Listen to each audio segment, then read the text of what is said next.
Halo teman-teman, Assalamualaikum warahmatullahi wabarakatuh. Ketemu lagi saya, Peter Kompong, pendamping Kecamatan Muntau, Kabupaten Toraja Utara. Di video kali ini kita akan belajar,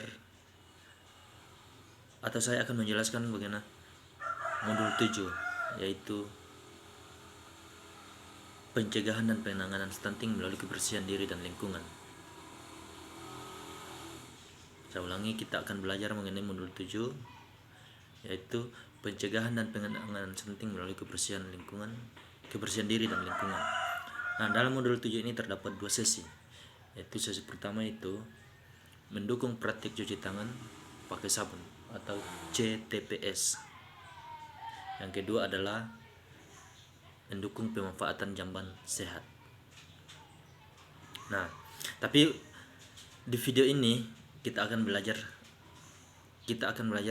atau kita akan membahas mengenai sesi pertama tadi, yaitu mendukung praktik cuci tangan pakai sabun atau CTPS. Nah, mengapa cuci tangan itu harus pakai sabun? Karena memakai sabun dapat membersihkan tangan dan kotoran yang mengandung kuman atau penyakit. Sabun dapat membersihkan kotoran dan membunuh kuman. Tanpa sabun, kotoran dan kuman masih tertinggal di tangan atau menempel di tangan.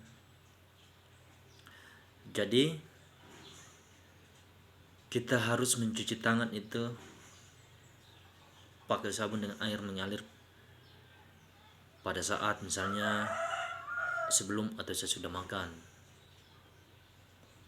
atau sebelum menyuapi anak, atau sesudah buang air,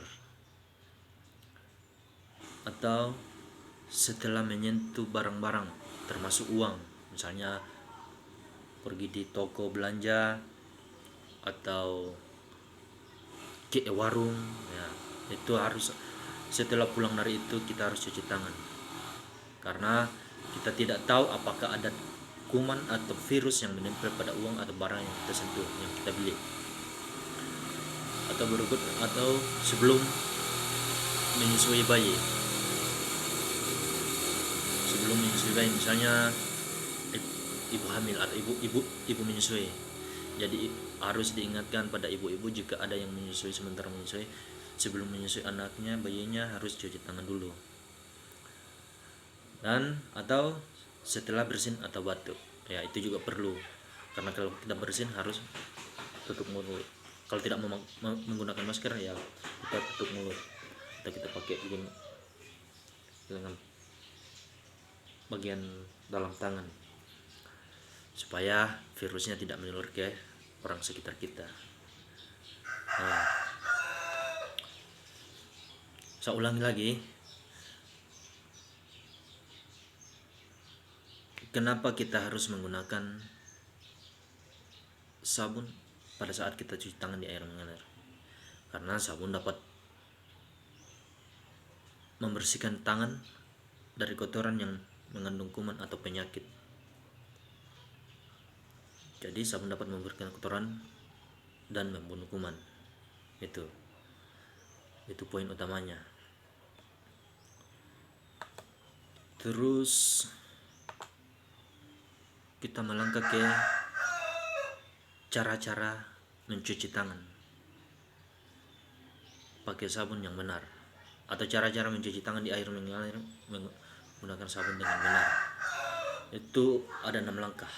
Pertama, basahi tangan, gosok sabun pada telapak tangan, kemudian usap dan gosok kedua telapak tangan secara lembut dengan arah yang memutar. Jadi mungkin nanti di akhir video prakteknya ya teman-teman. Ya, langkah kedua yaitu usap dan gosok juga kedua punggung tangan secara bergantian. Ya, prakteknya nanti di akhir video ini ya teman-teman. Terus yang ketiga, gosok sela-sela jari tangan hingga bersih. Sela-sela jari yang di sini ya. Ya, saya rasa teman-teman sudah tahu semua itu. Terus bersihkan ujung jari secara bergantian dengan posisi yang saling mengunci.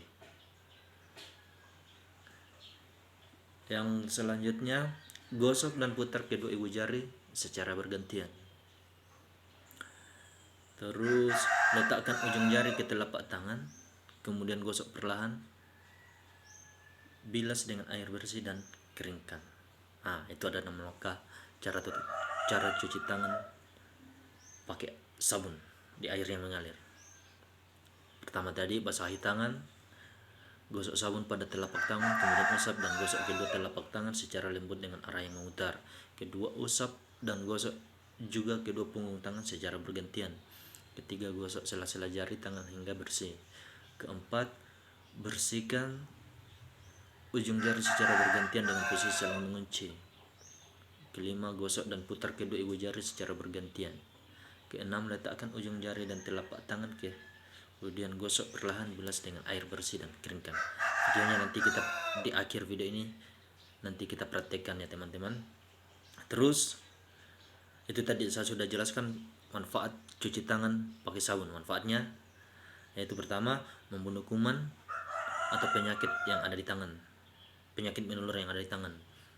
Kedua, yang menempel di tangan. Yang kedua, mencegah penularan penyakit seperti diare, kolera, disentri, tipes, kecacingan, penyakit kulit, infeksi pernapasan akut atau ISPA, flu burung atau Severe Acute Respiratory Syndrome, SARS ya, SARS disingkat SARS ya, atau yang sementara melanda dunia saat ini yaitu COVID-19, pandemi COVID-19. Dan yang paling penting juga adalah mencegah stunting. Itu manfaat mencuci tangan pakai sabun. Terus setelah kita memahami betapa pentingnya cuci tangan pakai sabun dan langkah-langkah yang digunakan atau langkah-langkah atau cara-cara yang digunakan untuk mencuci tangan pakai sabun yang benar,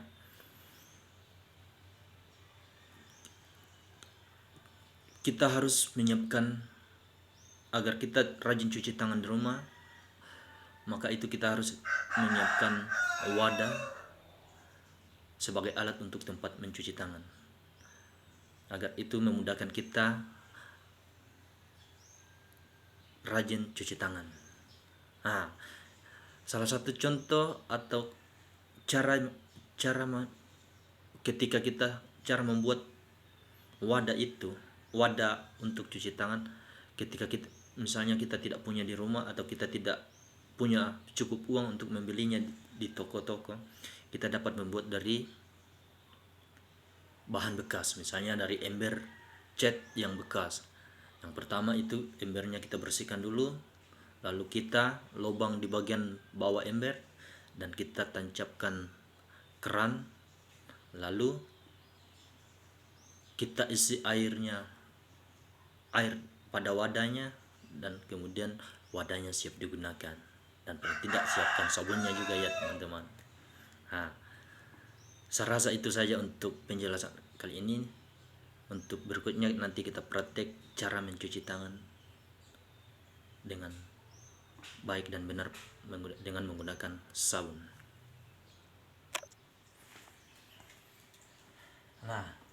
Oke, baiklah teman-teman. Kali ini kita akan mempraktekkan bagaimana cara mencuci tangan pakai sabun dengan baik dan benar. Pertama, basahi tangan. Basahi tangan,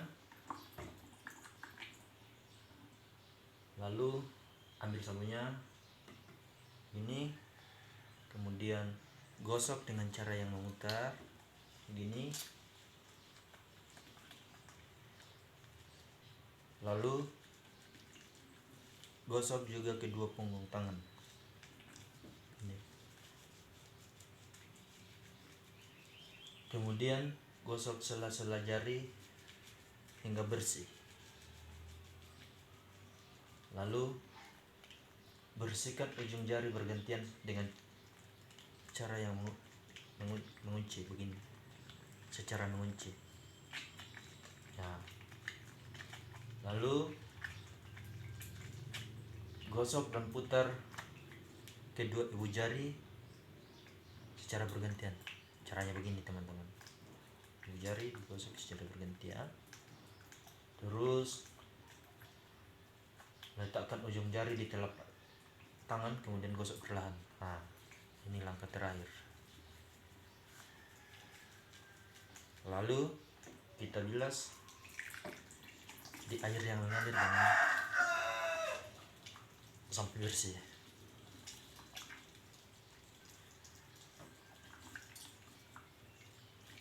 Kemudian airnya kita keringkan. Nah, oke, baik teman-teman, saya kira sampai di situ untuk praktek modul 7. Kita ketemu lagi di video berikutnya. Terima kasih.